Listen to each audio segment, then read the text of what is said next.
नमस्कार दोस्तों, दैनिक रोजगार समाचार पेपर की 11 फटाफट बड़ी खबरों में आपका स्वागत है। 11 फटाफट बड़ी खबरों को देखने से पहले आपसे गुजारिश है कि देव एकेडमी को सब्सक्राइब करिए। वीडियो अच्छा लगे तो लाइक शेयर कमेंट करना ना भूलिएगा मित्रों। सर्वोच्च न्यायालय ने उत्तर प्रदेश सरकार को आदेश दिया है कि 69,000 सहायक शिक्षक भर्ती प्रक्रिया में 37,339 पदों पर भर्ती न की जाए, ये पद खाली रखे जाए। कोर्ट ने यह आदेश शिक्षा मित्रों की याचिका पर दिया है। जस्टिस एम संकटगौदर और विनोद शरण की पीठ ने यह आदेश देते हुए यूपी सरकार से 40-45% के कटाव पर कितने शिक्षा मित्र पास हुए हैं, इसका डाटा पेश करने को कहा है। मामले की अगली सुनवाई 14 जुलाई को होगी। शिक्षा मित्रों की दलील। शिक्षा मित्रों का कहना है कि लिखित परीक्षा में कुल 45,357 शिक्षा मित्रों ने फॉर्म डाला था, जिसमें से 8,018 शिक्षा मित्र 60-65 के साथ पास हुए हैं, लेकिन इसका कोई डाटा नहीं है कि कितने शिक्षा मित्र 40-45 के कटाव पर पास हुए हैं। इसलिए 69,000 पदों में से 37,339 पद रिजर्व करके सहायक शिक्षक भर्ती की जाए या फिर पूरी भर्ती प्रक्रिया पर स्टे लगा दिया जाए। 69,000 शिक्षक भर्ती पर एक नज़र डाला जाए तो 1 दिसंबर 2018 को जारी हुआ था शासनादेश, 5 दिसंबर 2018 को जारी भर्ती का विज्ञापन और 22 दिसंबर तक 4,31,466 अभ्यर्थियों ने किया था आवेदन। 6 जनवरी 2019 को भर्ती के लिए लिखित परीक्षाएं हुई। 7 जनवरी 2019 को सरकार ने 60-65% कटाव पर रखने की घोषणा की। 11 जनवरी 2019 को 60-65 कटाव का हाई कोर्ट में चुनौती दी गई। 29 मार्च 2019 को हाई कोर्ट ने 40-45 कटाफ रखने का आदेश दिया। सरकार ने सिंगल बेंच के आदेश को मामले को डबल बेंच में चुनौती दी। 6 जनवरी को हाई कोर्ट ने 60-65% कटाफ पक्ष में फैसला सुनाया। 6 मई को वहीं 12 मई को 69,000 लिखित परीक्षा का रिजल्ट घोषित हुआ। 1 जून को जिला आवंटन सूची का प्रकाशन कराया गया। 3 जून को काउंसलिंग के पहले दिन हाई कोर्ट ने रोक लगा दिया। वहीं 4 जून को प्रतापगढ़ के राहुल सिंह ने सोराव थाने में 8 के खिलाफ फर्जीवाड़ा का 7,50,000 वसूलने का मुकदमा दर्ज कराया। 4 जून सोराव पुलिस ने एक लग्जरी गाड़ी में 6 लोगों को 7,50,000 के साथ गिरफ्तार किया। वहीं 5 जून को पूर्व जिला पंचायत सदस्य डॉक्टर कृष्णलाल पटेल के कॉलेज से 14 लाख रुपए बरामद किया। वहीं 6 जून को 69,000 सहायक शिक्षक भर्ती के 2 अभ्यर्थी भी गिरफ्तार हुए, जिसमें धर्मेंद्र को 150 में से 142 अंक मिले हैं। वहीं 7 जून को सोराव पुलिस ने 2 अभ्यर्थी समेत 5 को जेल भेज दिया। वहीं 8 जून को सोराव पुलिस ने मुख्य आरोपी डॉक्टर कृष्णलाल पटेल समेत 6 लोगों को जेल भेज दिया। वहीं 9 जून को नामजद आरोपित मायावती की चल रही है तलाश। वहीं 69,000 शिक्षक भर्ती की वर्तमान में क्या है विवाद का जड़ की बात करें तो पहला विवाद यह है कि भर्ती परीक्षा में पास कराने को लेकर फर्जीवाड़ा हुआ है। वहीं दूसरी विवाद यह फंसा हुआ है कि प्रश्नों के उत्तर पर अभ्यर्थियों को आपत्ति है। तीसरा विवाद यह है कि कटाव के खिलाफ शिक्षा मित्रों ने की है याचिका। इन तीनों विवाद को जब तक नहीं निपटेगा तब तक 69,000 शिक्षक भर्ती अपने आगे नहीं बढ़नेगी।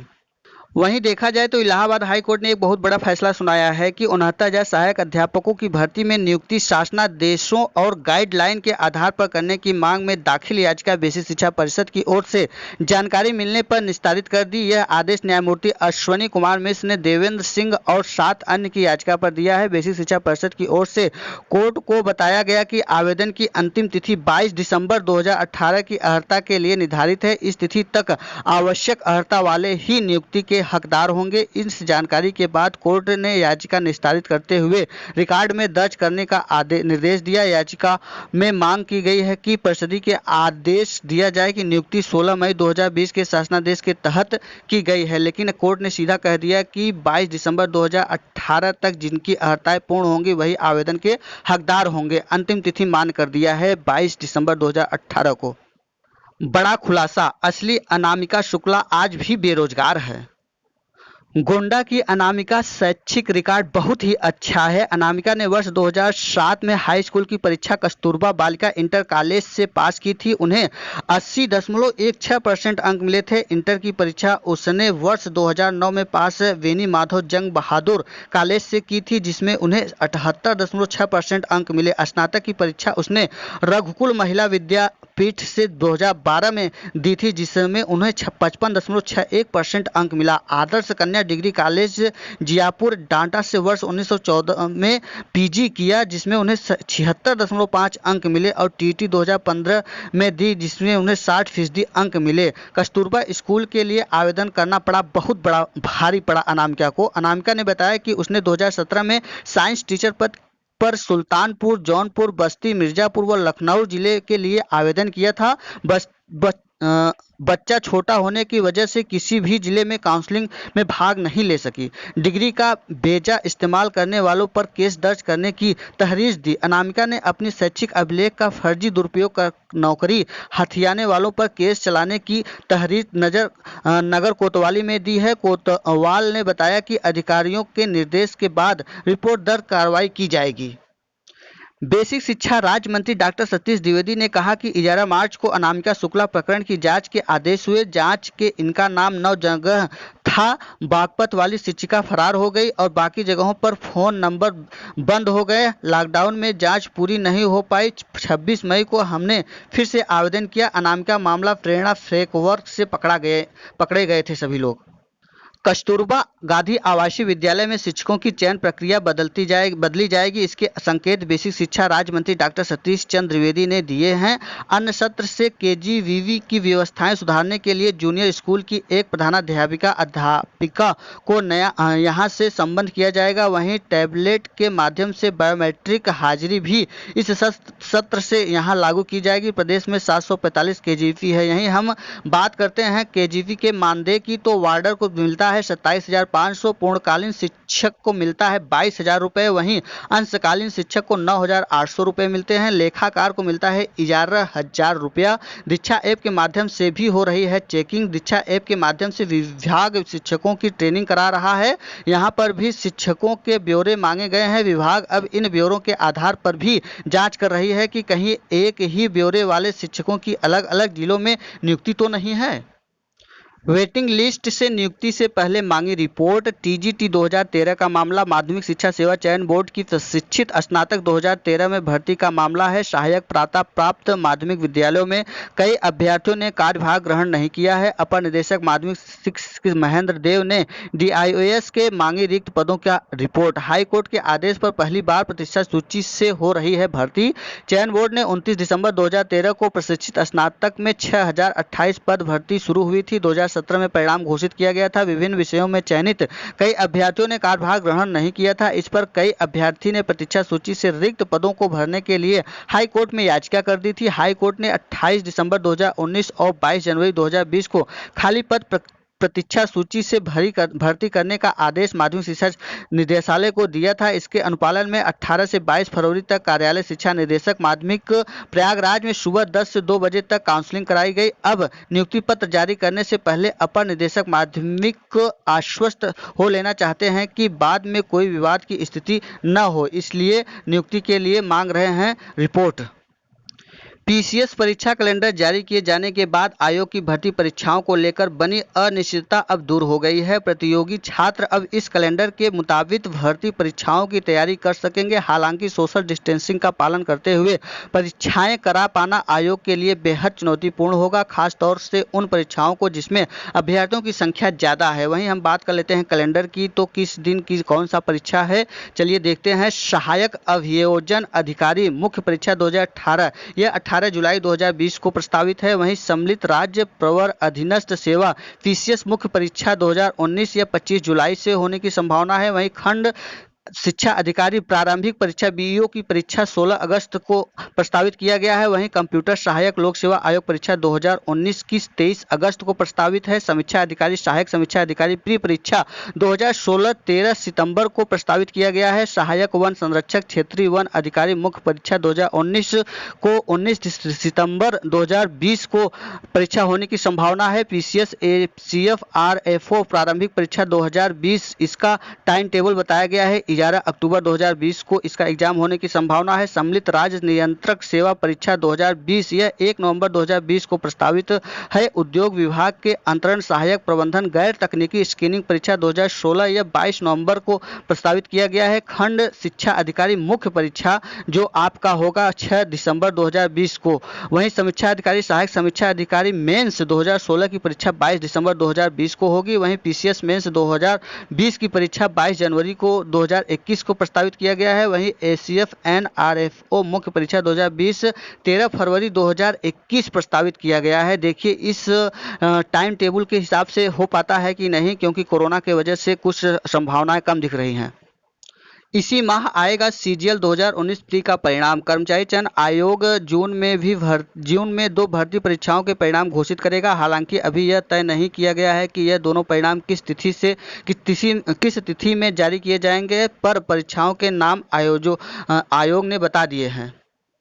सहायक शिक्षक के 69,000 पदों पर भर्ती मामले में हाई कोर्ट की लखनऊ बेंच में विपक्षी अभ्यर्थियों की ओर से मंगलवार को लिखित बहस दाखिल कर दिया गया है। मामले की सुनवाई कर रही न्यायमूर्ति पंकज कुमार जायसवाल और न्यायमूर्ति दिनेश कुमार सिंह की खंडपीठ ने 8 जून को अपना आदेश सुरक्षित कर लिया था। हालांकि कोर्ट ने आदेश जारी करने के लिए कोई तिथि नियत नहीं की है। वरिष्ठ अधिवक्ता एसटीएफ परिहार ने बताया कि न्यायालय ने सोमवार को सुनवाई के बाद राज्य सरकार की अपीलों को ग्राहक का कि 3 जून के आदेश पर रोक के बाद अपना आदेश सुरक्षित करने हुए सभी पक्षकारों को अपनी अपनी लिखित बहस के 24 घंटे में दाखिल करने को कहा था। परिहार ने बताया कि मंगलवार को एकल पीठ में जिन अभ्यर्थियों के पक्ष में अंतरिम आदेश हुआ था उनकी ओर से लिखित बहस बेंच में सेक्रेटरी ने दे दिए हैं। लिखित बहस में अभ्यर्थियों की ओर से राज्य सरकार की अपीलों का विरोध किया गया है। परिषदीय उच्च प्राथमिक स्कूलों में विज्ञान व गणित विषय के 29,334 सहायक अध्यापकों की भर्ती में 2 अभ्यर्थियों को 3-3 जबकि 45 को 2-2 जिलों में नियुक्ति पत्र दिए गए थे। जुलाई 2013 में शुरू हुई इस भर्ती में रिक्त तकरीबन 7,000 पदों पर नियुक्ति का मामला सुप्रीम कोर्ट में लंबित है। कोर्ट के आदेश पर बेसिक शिक्षा परिषद ने फरवरी में अपनी वेबसाइट पर जिलेवार नियुक्ति शिक्षकों का ब्यौरा अपलोड किया था। रिक्तियों पदों पर की मांग कर रहे अभ्यर्थियों ने वेबसाइट पर अपलोड सूचना मिलाई तो चौंकाने वाला जानकारी सामने आया।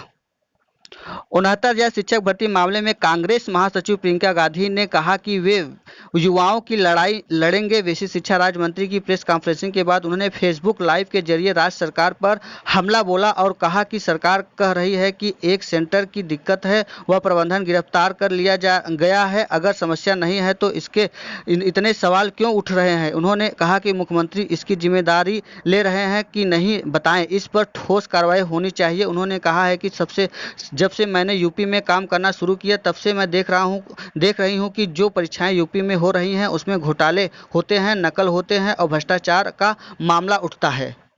बसपा सुप्रीमो मायावती ने 69,000 शिक्षक भर्ती में गड़बड़ी की सीबीआई से जांच की मांग की है। उन्होंने कहा है कि बड़ी भर्ती में बड़े पैमाने पर गड़बड़ी, धांधली और भ्रष्टाचार के संबंध में रोज नए खुलासे हो रहे हैं। अब यह मामला काफी गंभीर हो गया है, उसकी सीबीआई जांच होनी चाहिए।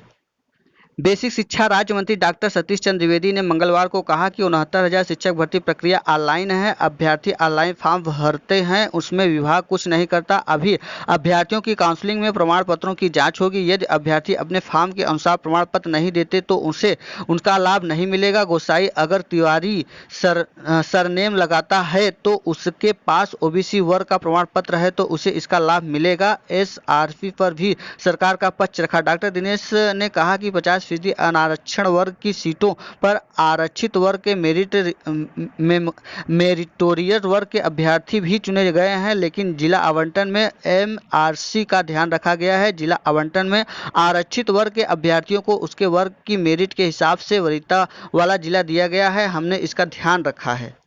आईपीएस अफसर अमिताभ ठाकुर बुधवार को 69,000 शिक्षक भर्ती के परिणाम के संबंध में कतिपय गंभीरता तथ्य आने के मद्देनजर अधीनस्थ न्यायालय प्रयागराज के समक्ष प्रार्थना पत्र प्रस्तुत करके इससे पहले उन्होंने कर्नलगंज थाने में प्रार्थना पत्र दिया था, लेकिन पुलिस वालों ने एफआईआर दर्ज करने से मना कर दिया था। अपनी शिकायतों में अमिताभ ने कहा था कि उन्हें कई लोगों द्वारा शिक्षक भर्ती की परीक्षा के पेपर लीक होने तथा परीक्षा की प्रक्रिया में गड़बड़ी होने के संबंध में शिकायत एवं साक्ष्य भेजे गए हैं।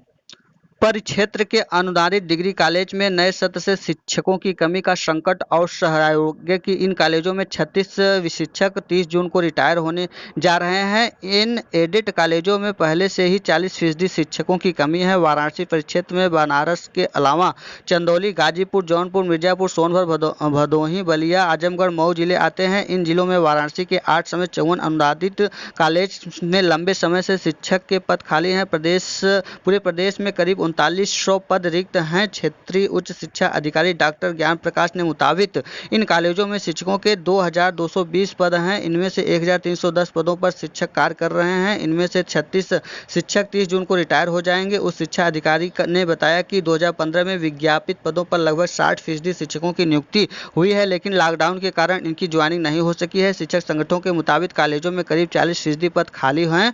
वहीं बात करते हैं उच्च सेवा आयोग में अटकी नियुक्तियां। अनुदानित कॉलेजों में रिक्त पदों के सापेक्ष प्रबंधी व्यवस्था के तहत पार्ट टाइम शिक्षक रखे जाते हैं। उनका भुगतान कॉलेज को अपने निजी स्रोत से करना पड़ता है। पहले डिग्री कॉलेजों में शिक्षकों की नियुक्ति उच्चतर शिक्षा सेवा आयोग के माध्यम से होती थी। इंटर कॉलेजों में माध्यमिक शिक्षा सेवा चयन आयोग की नियुक्तियां करता था। अब शासन ने सबको मिलाकर एक आयोग बनाने का फैसला किया है। आयोग का पूरी तरह गठन नहीं हो पाया है, इस वजह से भी भर्तियां अटकी हुई हैं। सफल अभ्यर्थियों के प्रमाण पत्रों की जांच शुरू। सेना भर्ती लॉकडाउन के दौरान करीब 2.5 महीने तक ठप रही प्रक्रिया। प्रतिदिन बुलाए जा रहे हैं महज 25 अभ्यर्थी, पहले आते थे 80। ये था आज का दैनिक रोजगार समाचार पेपर की इजारा फटाफट बड़ी खबरें। वीडियो अच्छा लगा हो तो देव एकेडमी को सब्सक्राइब, लाइक, शेयर, कमेंट करना ना भूलिएगा। दोस्तों, वीडियो में अंत तक बने रहने के लिए बहुत बहुत धन्यवाद। फिर मिलते हैं एक नई सूचना के साथ, तब तक के लिए नमस्कार।